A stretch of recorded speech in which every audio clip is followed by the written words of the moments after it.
संविधान प्रणेता बाबा साहेब आंबेडकर को फोटोचित्र समस्त सरकारी ऑफिस स्कूल कॉलेज रे सम्मानपूर्वक लगाइबाकू दाबी जणाइला संविधान सुरक्षा मंच।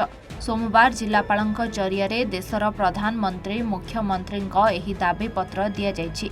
बाबा साहेब को प्रति अपमान सूचक मंतव्य देइथिबारु गृहमंत्री अमित शाह देशवासी सामने क्षमा मांगतु बोली आवाहक पवित्र देहरी दाबी करिसंती। एही समय संपादक अलीम रिजव, मुकुंद तांडी, लाल दीप, कुना बिभार, अब्दुल फिरोज, नारी नेत्री मारियम बाला, आप सभापति भवानी साहू, सरोज नायक को अन्य माने उपस्थित थिले। मो ना पवित्र देहरी संविधान सुरक्षा मंचर आवाहक।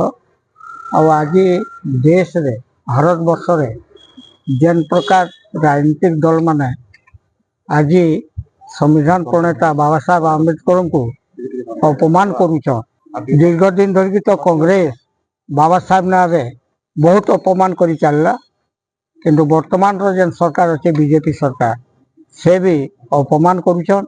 कारण आज बाबा साहेब आंबेडकर जी की संविधान प्रणेता और जेन संविधान की विश्व रे वर्ल्ड रे 1 नंबर संविधान जे कि आज देश रो अनेक 85% के मनीष रे गणना नहीं करुथाई, पानी छुईबार अधिकार नहीं देथाई, रोड रे चलबार अधिकार नहीं दाई, सही समस्त को ताकर हक अधिकार लेन बाबा साहब आंबेडकर संघर्ष करी आज ताको समता रे आनबा लगे से अनेक प्रयास करी आज भारत वर्ष रो संविधान भी तैयारी कले।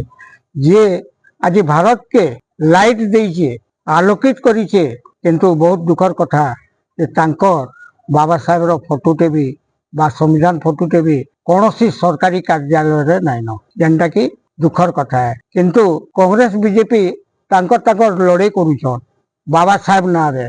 बाबा साहेब के आमे सम्मान देसु।